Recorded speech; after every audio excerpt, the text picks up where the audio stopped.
Aku bukanlah orang yang paham agama, dan aku juga bukan ahli ibadah. Namun aku hanyalah seorang pendosa.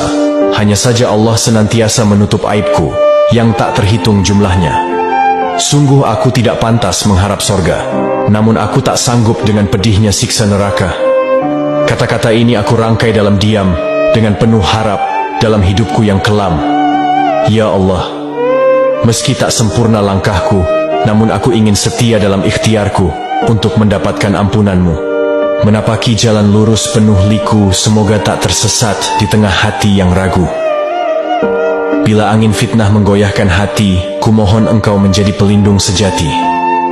Doaku panjatkan di sepertiga malam, memohon pada pencipta alam. Semoga apa yang kutulis jadi bekal, bukan sekadar kata tanpa asal. Setiap niat yang kususun rapat, semoga bermanfaat hingga akhir hayat.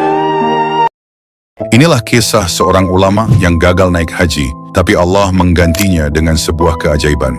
Dalam perjalanan menuju Makkah, Abdullah bin Mubarak, ulama besar yang masyhur, memasuki kota Kufah untuk beristirahat sejenak. Di sebuah gang kecil, ia melihat seorang perempuan miskin membungkuk di dekat tumpukan sampah. Gerakannya mencurigakan. Abdullah mendekat perlahan.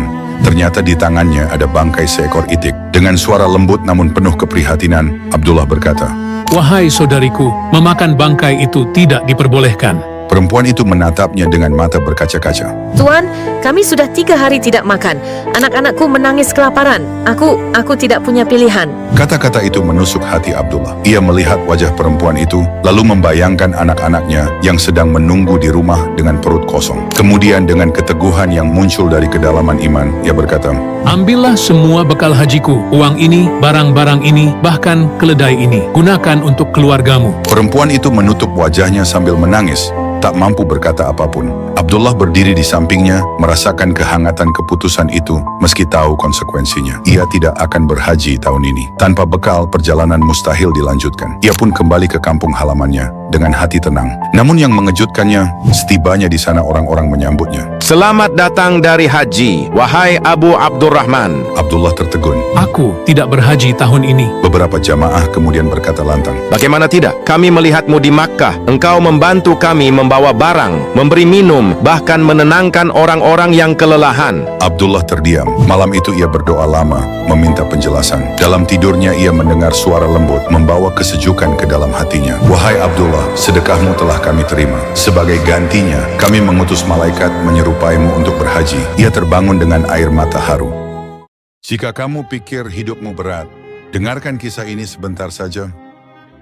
Nabi Ayub kehilangan hartanya, keluarganya, kesehatannya. Tapi beliau tetap berkata, "Ya Allah, Engkau yang paling mengetahui." Dalam kondisi sakit parah, Nabi Ayub tidak pernah mengeluh satu kali pun. Kesabarannya membuat Allah memerintah langit dan bumi untuk mengangkat derajatnya. Dan Allah mengembalikan segalanya berlipat ganda. Dari kisah Nabi Ayub kita diajarkan untuk bersabar dalam kondisi apapun, sampai Allah memberikanmu kebahagiaan yang hakiki